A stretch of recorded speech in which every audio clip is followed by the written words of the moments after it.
Hi everyone. So welcome to the third lecture. और आज हम कवर करेंगे प्रपोजल एंड ऑफर। तो as you can see, definition से स्टार्ट करते हैं with the essentials. So proposal या ऑफर बिटवीन दो या दो से ज़्यादा लोगों के बीच में होता है। सो जो ऑफर कर रहा होता है that is called as offeror or promisor.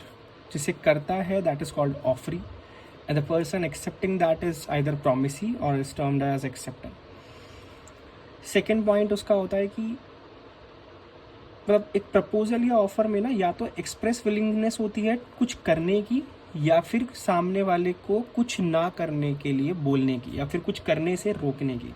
जैसे फॉर इंस्टेंस आपने किसी को ऑफर किया कि क्या आप मेरी कार खरीदोगे, that is express willingness to do. और या फिर आपने बोला कि आप एक ऐसा कॉन्ट्रैक्ट कर रहे हो कि आप सब कुछ कर सकते हो बट एक ये स्पेसिफिक काम नहीं कर सकते हो, उस चीज़ का आपने प्रपोजल या ऑफर दिया। तो that is to cover the abstain part, कि आपने ऑफर किया ये कर दो, या फिर आपने ऑफर किया कि ये मत करना। उस प्लस आपने इस पर्पस से किया कि आपको उसकी असेंट, उसकी हाँ को रिसीव करना था। दूसरा एक सेकेंड पॉइंट का ही जस्ट एक एक्सटेंशन है कि पॉजिटिव भी हो सकता है प्रपोजल और नेगेटिव भी। तो पॉजिटिव जब होता है जब आप कुछ करने के लिए ऑफर करते हैं, और नेगेटिव तब होता है जब कुछ ना करने के लिए ऑफर करते हैं। ओके, फिर आते हैं क्लासिफिकेशन ऑफ ऑफर्स। तो offer can be classified into 5 different parts. So सबसे पहला है कि जनरल ऑफर। तो जनरल ऑफर होता है जो पब्लिक एट लार्ज किसी को भी कर सकते हैं। इसमें एक बहुत इंपॉर्टेंट केस लॉ भी है, Carlill and Carbolic Smoke Ball and Company. वहाँ पे उन्होंने एक जर्नल ऑफर निकाला था कि अगर हमारा प्रोडक्ट यूज़ करके किसी को इन्फ्लुएंजा हो नहीं हो सकता, और अगर वो उसको एक प्रेस्क्राइब्ड तरीके से यूज़ करे, तो किसी ने वो ऑफ़र में अपनी सारी स्पेसिफिकेशंस जो जो उन्होंने रखी थी वो पूरी करी, और तब भी उसको इन्फ्लुएंजा हो गया, तो उसने कंपनी से एक अमाउंट रिकवर किया था। तो जर्नल ऑफ़र वही होता है कि अगर आप उस ऑफ़र की सारी टर्म्स एंड कंडीशंस को कंप्लीट कर रहे हो तो आपने ऑफ़र को एक्सेप्ट कर लिया है। एक होता है स्पेशल और स्पेसिफिक ऑफर, जो एक स्पेसिफिक पर्सन को ही किया जा सकता है और एक वही उसको एक्सेप्ट कर सकता है, जर्नल पब्लिक नहीं कर सकती। Then comes a third one which is cross offer. तो क्रॉस ऑफर हमसे बात करता है आइडेंटिकल ऑफर्स, या फिर कि पहले ए ने बी को ऑफर किया क्या तुम मेरी कार 3 लाख में खरीदोगे, बट बी को उस ऑफर के बारे में पता ही नहीं चला और उसने सेम टाइम पे ए को फ़ोन करके सेम ऑफ़र दे दिया कि मैं तुम्हारी कार 3 लाख में ख़रीदना चाहता हूँ। तो आइडियली दोनों का ऑफ़र सेम था, सब कुछ सेम था, बट दोनों को ये नहीं पता था कि सामने वाला भी उसको वो ऑफ़र कर रहा है।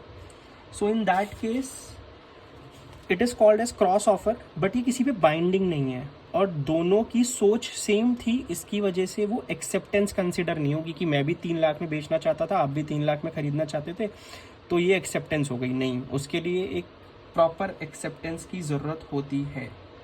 ठीक है।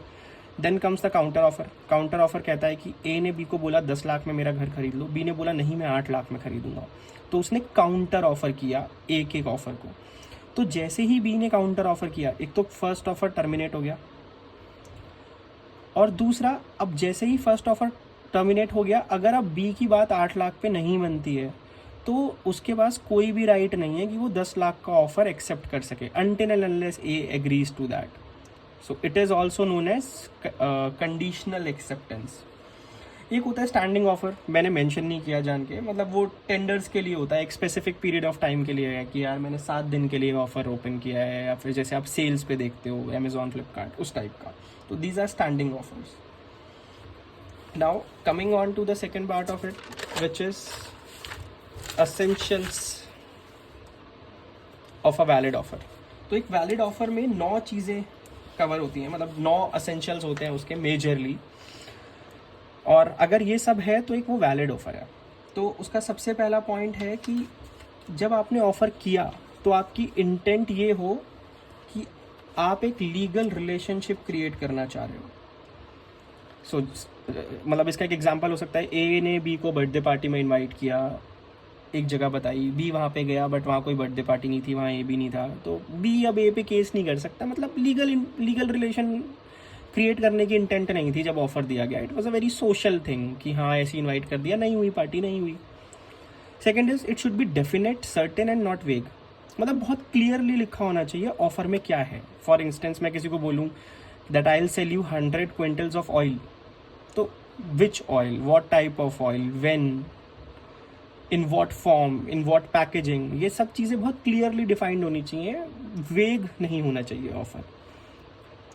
इसमें एक सबसे बड़ा इंपॉर्टेंट पॉइंट है जो कि थर्ड पॉइंट है, शुड बी कम्युनिकेटेड। अगर एक्सेप्टेंस हो गई है लेकिन आपको ऑफर के बारे में नहीं पता चला है तो वो एक्सेप्टेंस की कोई वैल्यू नहीं है। इसमें एक बहुत लैंडमार्क केस है विच इज़ लालमैन शुक्ला और गौरी दत्त। तो लालमैन शुक्ला और गौरी दत्त के बीच में हुआ ये था कि गौरी दत्त का सर्वेंट था लालमैन, और गौरी दत्त का नेफ्यू खो जाता है, तो वो लालमैन को भेजता है कि जाओ तुम ढूंढने जाओ। और जितनी देर में वो उसको ढूंढने जाता है ना, गौरी दत्त ना एक अनाउंसमेंट कर देता है कि मैं इतने रुपए का अवार्ड दूंगा जो भी मेरे नेफ्यू को ढूंढ के लाएगा। लेकिन लालमैन को इसके बारे में नहीं पता होता। तो जब लालमैन उसको ढूंढ के लाता है तब उसको पता चलता है कि अरे ऑफर भी था ऐसा कुछ, तो वो बोलता है मेरे को मेरा पैसा दो। सो यहाँ पे कोर्ट ने ये बोला कि लालमैन पैसा मांगने के लिए लायबल नहीं है क्योंकि उसने ऑफर कभी एक्सेप्ट ही नहीं किया, because acceptance in ignorance of a offer is not valid. उसको ऑफर के बारे में नहीं पता था तो एक्सेप्टेंस कहाँ से आई। So it's a very important case, ये नाम जरूर याद रख लेना, लालमैन शुक्ला एंड गौरी दत्त।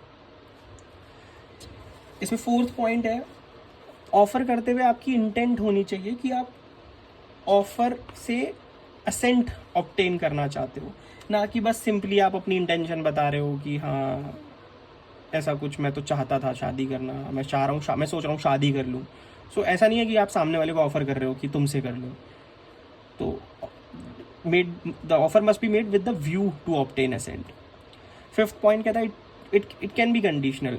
किसी ऑफर में कुछ कंडीशंस लगी होनी सकती हैं, उसमें कोई प्रॉब्लम नहीं है कि आप ऑफर अगर आपको एक्सेप्ट करना है तो आपको पेमेंट सिर्फ RTGS से ही करनी है या ऐसा कुछ, तो that is also allowed. Offer में again sixth point is also very important, third was very important, sixth is also very important. Sixth says that offer में ना कोई भी चीज़ ऐसा कोई एक टर्म ना लिखा हो कि जिसका non compliance will lead to acceptance.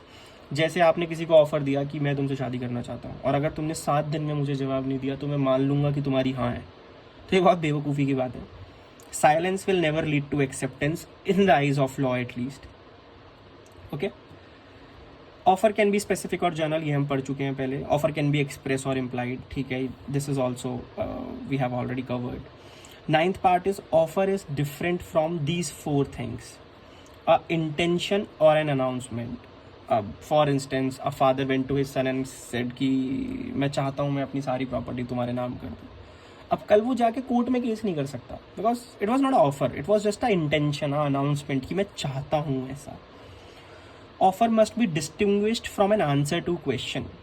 तो ये भी एक बहुत इंपॉर्टेंट केस लॉ है, जहाँ पे हार्वे वर्सेस फेसी एक केस लॉ हुआ था, जहाँ पे एक बंदे ने दूसरे से पूछा कि क्या तुम ये पेन मुझे बेचना चाहते हो और इसका लोवेस्ट प्राइस क्या है।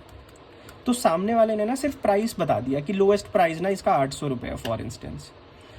तो पहले बंदे ने उसे ईमेल किया, ठीक है मैं ऑफर एक्सेप्ट करता हूँ, और फिर उस पर but this was not an offer, क्योंकि उसने सेल करूँगा या नहीं करूँगा पे कोई आंसर नहीं दिया, उसने सिर्फ प्राइस बताया। सो offer must be distinguished from an answer to question. It was just an answer to some question. It was not an offer. Okay? Statement of price is not an offer. अब restaurant के बाहर एक list लगी होती है, उस पर 100 तरह की चीज़ें लिखी होती हैं, बट यूजुअली 20-30 चीज़ें तो उस मेन्यू का जस्ट दिखाने के लिए पार्ट होती हैं, एक्चुअल में होती नहीं है। तो आप रेस्टोरेंट के काउंटर पे जाके उससे पूछो क्या ये शेक है और उसने मना कर दिया, तो you can not sue him, because it was just a invitation to offer. To be very specific, it was just a invitation to offer. It was not a offer.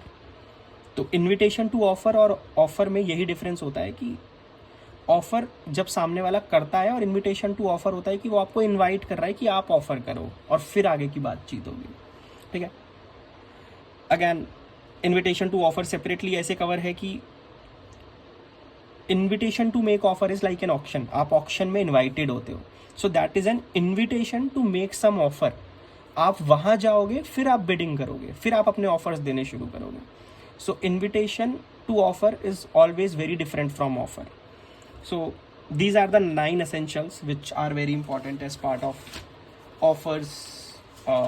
And इसके अलावा हमने सिर्फ कितने टाइप के offers हैं वो हमने cover किए यहाँ पे. क्लासिफिकेशन, जर्नल है, स्पेसिफिक, क्रॉस, काउंटर और एक स्टैंडिंग.